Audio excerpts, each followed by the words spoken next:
귀한 강단에 세워주신 목사님과 당회 앞에 온 교회 앞에 감사드립니다. 오늘 니고데모에 대한 본문을 가지고 하나님 말씀을 나누겠습니다. 모든 사람의 이름에는 부모님의 기대가 담겨 있습니다. 저도 첫아이가 딸로 태어났는데 이름 짓기 쉽지 않아서 사람들에게 물어보니까 어떤 자매가 예쁜 여자아이 이름을 주었습니다. 테리아라는 이름인데 제가 박씨라서 쓸 수 없었습니다. 그렇다면 니고데모라는 이름의 뜻은 무엇일까요? 니코데모스, 헬라어 그리스 말로 지도자라는 뜻 니코스와 백성이라는 뜻 데모스가 합해진 단어입니다. 백성의 지도자. 니고데모의 부모님은 이 아이가 평범한 유대인 정도가 아니라 백성의 지도자가 되기를 바랬던 것이죠. 소원이 이루어졌을까요? 1절을 읽으며 확인하겠습니다. 다 함께요. 그런데 바리새인 중에 유대인의 지도자가 되었습니다. 소원이 이루어졌죠. 그런데 지도자라는 단어에 각주번호 2가 달려 있습니다. 따라 내려가 보면 또는 사내들인 공회원. 지도자 중에 그는 사내들인 공회원이 되었죠. 사내들인 공회는 어떤 기관일까요? 유대인의 최고의회, 우리로 말하면 국회이면서 동시에 최고재판소, 우리로 말하면 이 가까운 대법원, 이 두 가지를 합해놓은 기관입니다. 얼마나 막강한 기관입니까? 수많은 유대의 지도자 중에 72명, 12지파에서 6명씩 뽑아 세운 기관입니다. 여기 멤버가 되었으니까 니고데모는 대단히 성공한 유대의 지도자가 된 것이죠. 사도행전 23장에 보면 바울 사도가 이 공회, 영어 성경에는 사내들인이라고 되어 있죠. 여기서 신문, 재판을 받았습니다. 그러니까 사내들인이 재판소 기능이 있었던 것이죠. 마태복음에도 보면 예수님이 사내들인 공회에서 사형 판결을 받고 식민 통치하에 있으니 총독의 승인을 받아 십자가형에 처해졌던 것을 기억하실 겁니다. 그 사내들인의 구성원은 사두개인과 바리새인이고 이들은 구약에 능통한 분들이었죠. 이것을 기억하면 설교의 뒷부분에 도움이 될 겁니다. 그들은 이렇게 앉아서 회의와 재판을 진행했는데 좌석 번호가 작기 때문에 확대하면 정중앙 의장석에는 대제사장이 앉았습니다. 대제사장이 사내들인 의장을 겸했습니다. 그리고 끝에 71, 72번의 의원이 앉아 있었고 니고데모도 저 자리에 어딘가 앉아 직무를 수행했을 것입니다. 니고데모는 유대의 지도자 중에 72명만이 들어갈 수 있는 사내들인의 의원이 되었기 때문에 대단한 성공을 거둔 사람이죠. 그러나 이 자리에도 성공한 분들이 계시지만 그 성공이 인생의 문제를 다 해결하지 못하죠. 그 성공이 채울 수 없는 마음의 공간, 허무감의 공간이 있었던 것이죠. 블레즈 파스칼의 말처럼 모든 사람의 마음속에는 창조된 어떤 것으로도 채워질 수 없는 하나님이 만드신 진공이 있습니다. 돈으로도 권력과 명예와 쾌락으로도 채워지지 않습니다.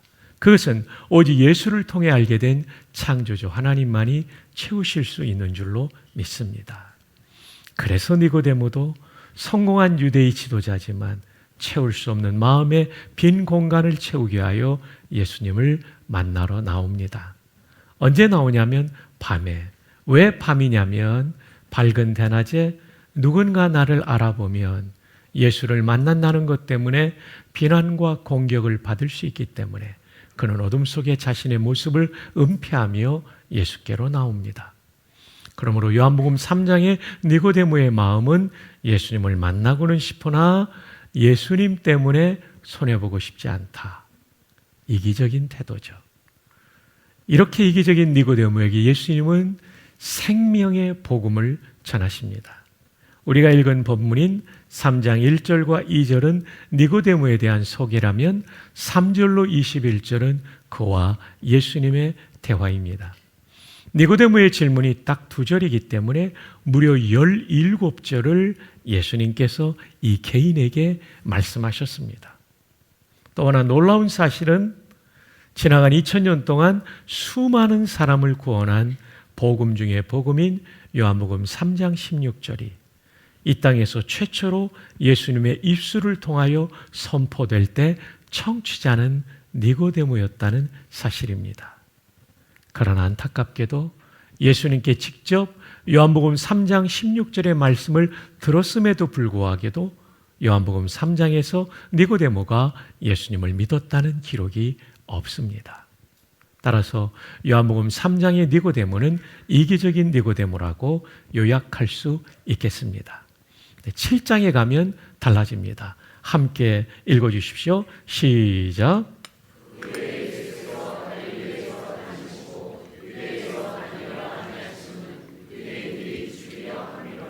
3장에서는 예수님을 죽이려는 시도들이 없었어요.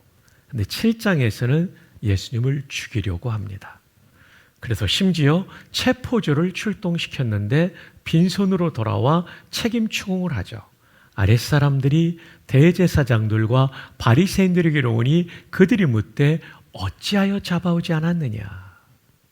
왜 안 잡아왔느냐? 잡아와 죽이려고 하는데 아랫사람들의 대답을 들어볼까요? 그 사람이 말하는 것처럼 예수님이 말하는 것처럼 말한 사람은 이때까지 없었나이다. 잡으러 갔다가 은혜 받고 양심의 가책을 느껴 빈손으로 돌아온 것이죠. 바리새인들이 대답하되 너희도 미혹되었느냐? 당국자들이나 바리새인 중에 그를 믿는 자가 있느냐? 있으면 가만두지 않겠다는 태세입니다. 율법을 알지 못하는 이 무리는 저주를 받은 자로다. 예수님의 추종자들을 저주까지 하는 살벌한 분위기 속에 니고데모가 2번째로 나타납니다. 그 중에 한 사람, 그 전에 요한복음 3장 시점에 예수께 왔던 니고데모가 그들에게 말하되 우리 율법은 사람의 말을 듣고 그 행한 것을 알기 전에 심판하느냐. 예수를 이렇게 일방적으로 자세히 알아보지 않고 일방적으로 죽이려는 것은 율법의 절차에 위배된다라고 말하면서 예수님을 변호하고 있는 니고데모를 보게 되죠. 이기적이었던 니고데모가 예수님에 대하여 적대적인 상황 속에서 예수님 편을 들었다는 것은 어떻게 가능했을까요? 3장에 들었던 복음을 7장에 오기 전에 받아들였다라고 우리가 추정할 수 있는 것이죠. 신앙의 성숙과 사랑의 성숙에는 공통점이 있는데 나 중심에서 상대 중심으로 바뀝니다. 1987년 저는 2월 신학대학원을 졸업하고 3월에 목사 안수를 받고 4월에 영천 삼사관학교에 입교하여 군목으로 임관하기 전 장교훈련을 받을 때 아내가 그 전에 10월 1일 결혼하고 아이를 가져서 한 번도 면회를 못 올 때 보내준 편지는 정말 격려가 되었습니다. 편지 겉봉을 스캔한 이유는 이것은 조작된 스토리가 아니라는 것입니다. 편지 속지를 스캔한 이유는 이거 진짜라는 것입니다. 글자가 작기 때문에 타이핑을 제가 중요한 부분만 했습니다. 내 사랑 내 모든 것 되는 당신 생각할수록 더 보고파서 괴로워도 그래도 당신만 생각하며 하루해가 저뭅니다. 편지를 보고 사진을 들여다보고 끝없이 당신 생각입니다. 그럴수록 이 사랑의 시냇물은 괴로움의 파도입니다. 그 언제부터였는지 당신은 제 마음을 온통 차지하고 사로잡아 버리셨지요. 그리고 지금은 당신의 포로입니다.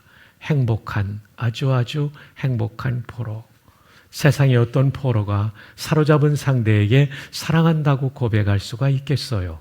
그러나 나는 당신의 영원한 포로이고 싶습니다. 네, 하나님께 영광 돌립니다. 중요한 것은 요즘은 제가 포로가 되었다는 사실입니다. 방 닦으라면 닦고 분리수거하라면 하고 음식물 쓰레기 버리라면 합니다. 사랑하면 나 중심에서 상대 중심으로 바뀌는 거죠. 신앙생활도 삼위일체 하나님을 사랑하는 거죠. 율법의 가장 큰 계명이 무엇이냐고 묻는 물음 앞에 첫째, 마음을 다하고 뜻을 다하고 목숨을 다하여 주 너희 하나님을 뭐하라고 그랬죠? 사랑하라. 진짜 성숙한 신앙은 하나님을 사랑합니다. 주기철 목사님의 설교 제목 중에 1930년대 이런 설교도 하셨어요. 하나님을 열애하라. 뜨겁게 사랑하라. 그러니까 목숨을 바칠 수 있었던 거죠.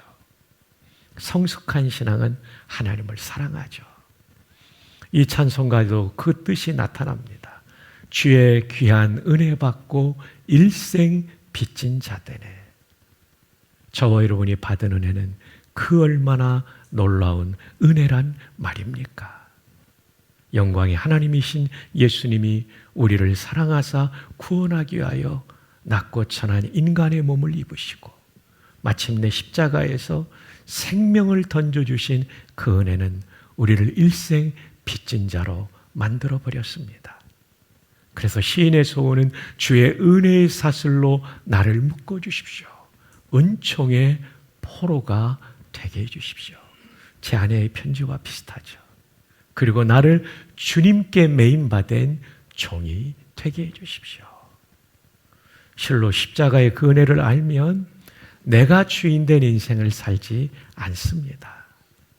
은혜를 받은 사람은 하나님이, 삼위 하나님이 나의 주인이시고 나는 종이라는 고백을 하죠.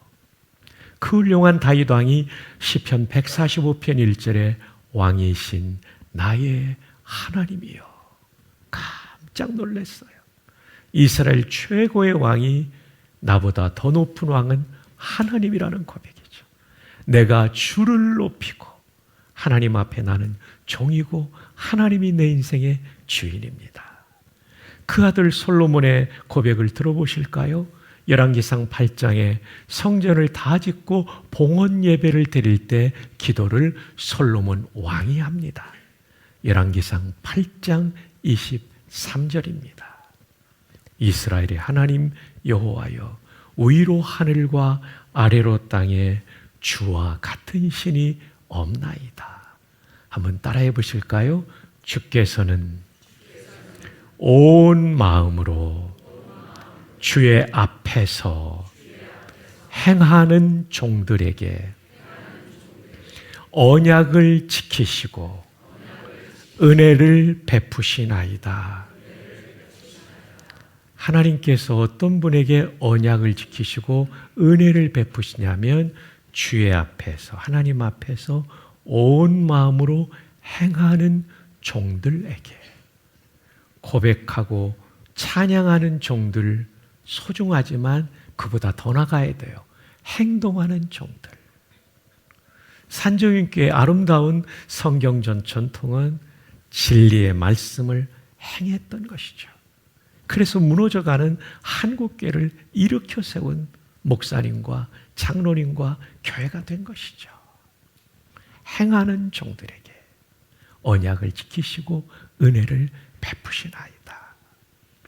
보배로운 성도 여러분, 우리 행동하는 종들 되기를 바랍니다. 그것은 하나님 말씀에 순종하는 삶을 의미합니다. 요즘 젊은이들은 하나님을 주인으로 모시기보다 컴퓨터를 주인으로 모신 사람이 많아서 컴퓨터를 위한 기도문도 나왔다고 그러죠. 소개해드리면 메모리에 있는 우리 프로그램 암호를 거룩하게 하옵시며 운영체계에 임하옵시며 명령이 모니터에서 이룬 것 같이 프린터에서도 이루어지이다. 오늘날 우리에게 일용할 데이터를 주옵시고 파일의 에러를 사여 주옵시고 우리를 다운에 들게 하지 마옵시며 다만 정전해서 구하옵소서. 대개 CPU와 하드와 USB가 컴퓨터께 영원히 있사옵나이다. 엔터. 그런데 컴퓨터는 도구죠. 우리를 존재케 하신, 우리를 만드신 분은 하나님이시죠. 아담과 하와만 아니라 우리도 만드셨죠. 어디에 나옵니까? 시편 139편 13절에 주께서 내 어머니의 모태에서 나를 만드셨나이다. 우리 모두를 하나님이 만드셨어요. 컴퓨터가 아니에요. 우리에게 이 소중한 하나님의 자녀됨의 은혜는 하나님이 주권적으로 그 아들을 십자가에 못 박아 우리 죄값을 치러주심으로 얻은 것이지 컴퓨터가 한 게 아닙니다.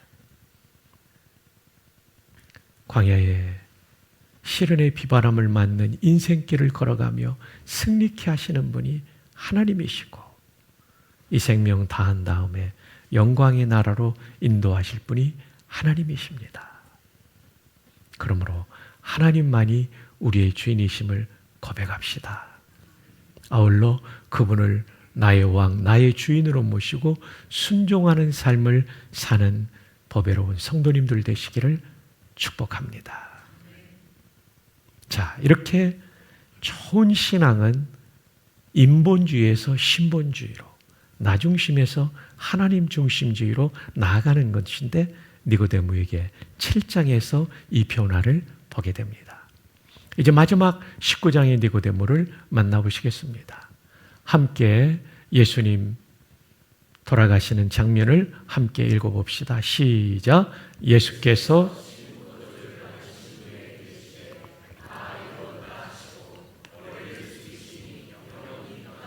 십자가의 영은 인류가 당했던 사형의 처벌 방식 중에 가장 참혹했죠. 예수님이 거기서 돌아가셨어요. 예수님은 거기서 패배당한 것 같았어요. 근데 골로새서는 그렇게 말하지 않죠. 십자가로 이기셨느니라. 왜냐하면 노란색으로 하이라이트된 다 이루었다는 예수님의 선언 때문에 그렇습니다. 헬라어로는 테텔레스타이라는 현재 완료 수동태가 사용되었는데 그 뜻은 임무를 완수했다. 하늘아버지께서 보내신 인간 구원의 임무를 십자가에서 완수했다는 거죠. 또 하나 이 뜻은 물건값을 완불할 때 쓰는 말인데 십자가에서 저와 여러분의 죄값이 완전히 지불된 줄 믿습니다. 그래서 십자가가 복음인 것이죠. 그러나 이 진리를 모르는 사람들에게 예수운동은 끝장나 버린 것 같았습니다. 이때 숨은 제자 2명이 나타나죠. 먼저 아리마대 요셉을 보실까요? 두 본문을 함께 띄운 이유는 병행본문이니까. 병행본문이란 본문에 나오지 않는 다른 복음서를 말하는데 요한복음에 나오지 않는 게 마가복음에 나오므로 그 상황을 종합적으로 이해하는 데 도움이 됩니다. 아리마대 사람 요셉, 맨 아랫줄에 존경받는 공회원 산헤드린 의원입니다. 예고한 것처럼 산헤드린 의원은 구약에 능통한 사람이죠. 구약을 잘 알면서 하나님의 나라를 기다리는 자, 메시아의 오심을 기다리는 자니까 구약 성경을 샅샅이 연구하며 메시아가 어떻게 오실까 연구하던 차에 예수를 만나니 저분이 메시아일 가능성이 높아 맨 위에 줄에 예수의 제자가 됩니다. 근데 아직은 확신이 없었던가 봐요. 유대인이 두려워 그것, 예수의 제자인 것을 숨겼어요. 근데 놀라운 변화가 일어납니다. 이 일 후에, 이 일은 요한복음 19장 30절에 예수님이 돌아가신 십자가의 일을 말하는 거죠. 이게 38절이고 앞부분에 나오지 않습니까? 십자가. 십자가 일 후에 이 사람이 변화됩니다. 예수의 제자인 것을 애써 숨기던 사람이 공개적으로 총독 빌라도를 찾아갑니다. 그것도 그냥 찾아간 게 아니라 병행본문 마가복음에 보면 당돌이 볼들리 담대하게, 얼마나 대조적입니까? 두려워 숨기던 사람이 담대하게 나서는 사람으로 바뀌었어요. 여러분 생각해 보세요. 산헤드린이 결의하고 사형이 집행된 죄수의 장례를 치른다는 얘기는, 산헤드린 의원이 나선다는 얘기는 공격과 비난과 탄핵과 테러를 당할 수 있는 일임에도 불구하고 나섭니다. 왜냐하면 십자가를 통하여 확신한 것이기 때문에. 쉽게 생각해 봅시다. 네가 오늘 나와 함께 낙원에 있으리라. 이건 죄수가 할 수 있는 말이 아니라 구세주가 할 수 있는 말이죠. 다 이루었다. 흉악범이 할 수 있는 얘기가 아니라 구세주가 할 수 있는 말이죠. 파도처럼 밀려왔을 거예요. 내가 묵상했던 구약의 퍼즐처럼 흩어져 있던 구원의 예언이 십자가에서 비로소 성취되는 것을. 아마 그는 소리쳤을 거예요. 맞다! 저분이 메시아야. 그래서 그는 목숨 걸고 지위를 걸고 이렇게 예수님의 장례를 치르게 된 거죠. 한 사람이 더 있죠. 그도 사내들인 의원인 오늘 우리가 묵상하고 있는 니고데모입니다. 일찍이 예수께 밤에 찾아왔던 니고데모. 이기적이었던 니고데모가 이렇게 바뀌었어요. 사내들인 의원으로 사내들인이 결의한 일에 반하는 행동을 한다는 것은 그는 위험한 일을 감수하고 있는 거죠. 그리고 그렇게 이기적이었던 니고데모가 장례에 필요한 향유를 100리트라를 가져옵니다. 1리트라가 327g이므로 100리트라는 32.7kg인 것이죠. 얼마의 가치일까요? 세 편의 주석을 통해 소개해 드립니다. 니고데모는 놀라운 양의 향유를 드렸다. 약 30kg이지만 정확하게는 32.7kg. 이것은 왕의 장례에 사용되기에 충분한 향유의 양이었습니다. 역사의 기록에 따르면 헤롯 대왕의 장례식에 27kg을 썼는데 예수님은 32.7, 약 6kg을 더 드린 겁니다. 이것은 예수님을 왕, 메시아로 믿은 신앙 고백적 헌신이었던 것이죠. 다른 주석입니다. 예수님의 몸에 향유를 부었던 마리아는 로마 파운드 1파운드의 향유를 드렸다면 니고데모는 100배, 100파운드의 향유를 드렸습니다. 마리아가 드린 향유는 1년치 연봉이었다면 니고데모는 약 100년치 연봉입니다. About 100 years wages라고 명시되어 있죠. 저 깜짝 놀랐어요. 그렇게도 이기적이었던 니고데모가 이렇게도 헌신적인 사람으로 바뀔 수 있었던 말인가? 그것이 바로 십자가의 은혜인 것이죠. 니고데모는 대단한 부자였는데 부자여서가 아니라 십자가 은혜를 경험하니 하나님이신 그분이 나를 위해 죽어주신 것에 감사하여 헌신했던 것이죠. 마지막 주석입니다. 막대한 양의 향유를 드렸고 주님을 향한 그들의 사랑, 다시 말하면 38절의 아리마대 요셉 장례위원장으로 수고하며 새로 판 동굴 무덤을 드린 거죠. 그리고 니고데모 100년치 연봉을 드린 거죠. 이것은 그들의 사랑이 매우 크다는 증표라고 말해주고 있는 것이죠. 그렇습니다. 하나님이신 그분이 나를 위해 십자가에 죽어주신 은혜를 깨달으면 우리는 이와 같은 헌신을 할 수가 있는 것이죠. 요한복음 19장의 니고데모는 어떤 사람입니까? 예수님을 위해 목숨도 지위도 물질도 걸고 헌신하는 사람으로 바뀌었던 것이죠. 3년 전쯤에 재영 총신 신대원 동문회 수련회 강사로 영국을 방문하고 영국 전역을 둘러볼 때 참 캠브리지에 가서 감동적인 것은 시티 스타드가 은혜 받은 자리를 간 거예요. D.L. 무디의 부흥에 참여했던 자리. 지금 우체국으로 변했는데요. 그때 모태신앙이었던 스타드가 예수님이 내 구주라는 걸 확신하고 얼마나 기뻤는지 자신의 일생을 주님께 드리기로, 그리고 중국 내륙 내지 선교에 헌신하게 되는 많은 사람이 뜯어 말렸어. 너는 명문대야 좋은 집안의 아들인데 왜 그 황토의 나라에 너의 젊음을 낭비하려고 하느냐. 그때 그가 남긴 유명한 말이 있죠. 예수 그리스도가 하나님이시고 하나님이신 그분이 나를 위해 죽으셨다며 내가 그분을 위해 어떤 일을 한다 해도 그것은 희생이 아닙니다. No sacrifice. 헌신일 뿐인 것이죠. 맞습니다. 십자가 은혜를 경험하면 헌신하게 돼 있는 것이죠. 결론입니다. 당신은 요한복음 몇 장에 있습니까? 3장에 있는 성도는 이기적인 니고데모와 같이 예수 믿고 구원받고 평안 누리고 잘 살다가 천국 가는 겁니다. 이것은 부끄러운 것이죠. 하나님이신 그분이 나를 위해 전부를 바쳐주셨는데 여기 머물면 안 되죠. 적어도 7장으로 가야 되죠. 변호하는 니고데모처럼 예수 믿는 것을 드러내고 변호하고 전도해야 되는 것이죠. 더 나아간다면 19장에 헌신하는 니고데모처럼 자신의 생명도 지위도 물질도 걸고 헌신하는 자리까지 나아가죠. 주기철 목사님이 그 길을 걸으셨죠.